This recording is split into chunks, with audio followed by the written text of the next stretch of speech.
7 fakta novel pendekar Hina Kelana, gamenya pernah muncul di Indonesia.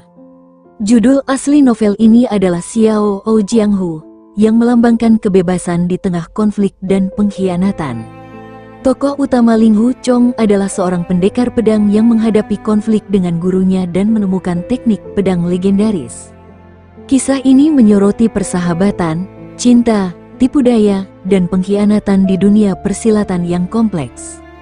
Novel pendekar Hina Kelana adalah salah satu mahakarya Jin Yong, penulis legendaris asal Tiongkok yang dikenal dalam genre wuxia.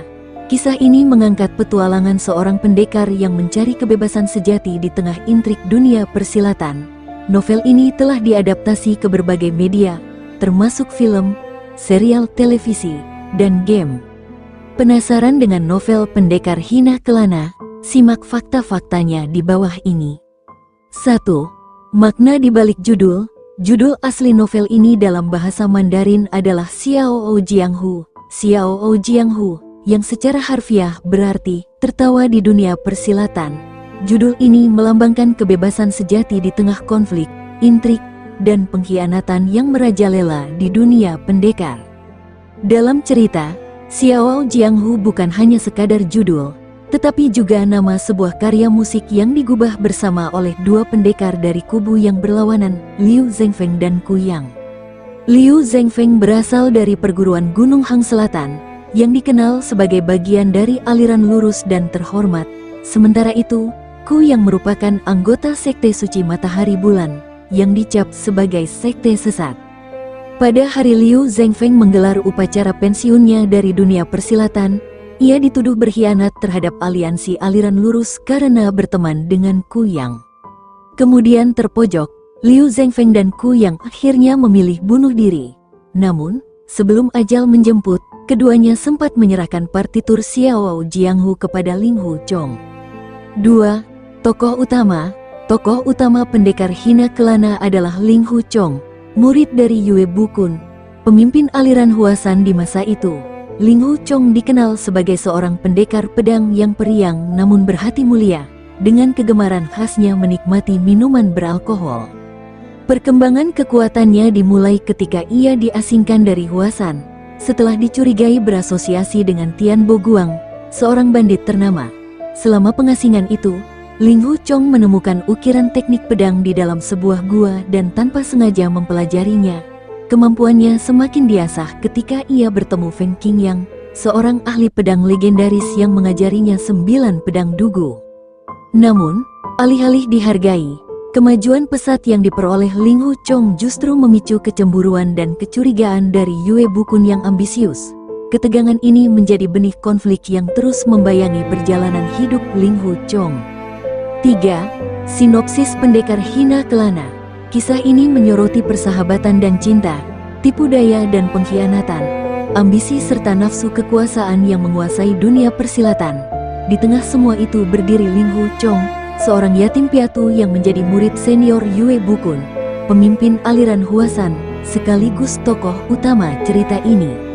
Perjalanan hidup Ling Hu Chong diwarnai oleh pencariannya sebagai seorang pendekar pedang, sambil menyaksikan berbagai intrik kejam dan perebutan kekuasaan yang mengancam perdamaian.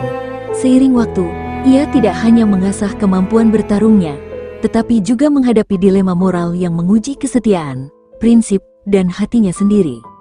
4. Dongfang Bubai sebenarnya tak sepenting itu di novel. Dongfang Bubai menjadi karakter ikonis sejak kemunculannya dalam film Swordsman 2, berkat pengolahan karakter yang menarik dan penampilan brilian Brigitte Lin dalam memerankannya.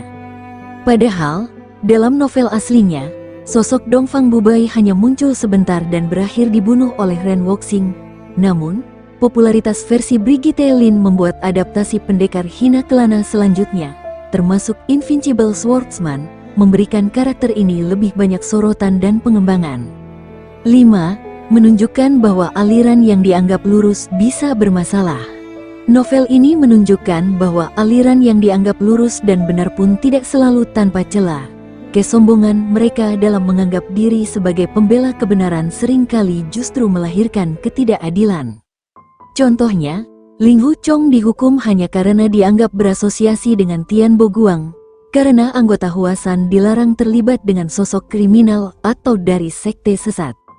Tragedi yang menimpa Liu Zhengfeng dan Ku yang juga sudah menyoroti kemunafikan tersebut.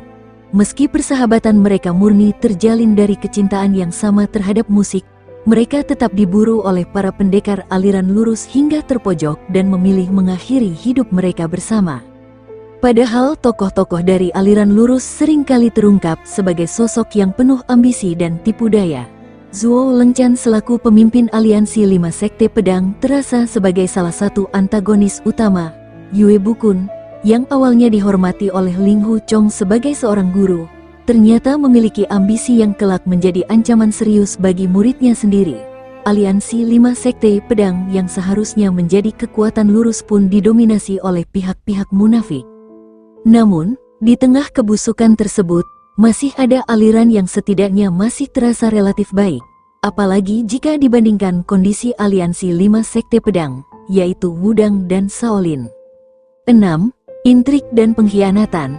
Selain duel antar pendekar, novel ini dipenuhi oleh intrik politik dan pengkhianatan yang membuat dunia persilatan terasa kompleks dan penuh jebakan.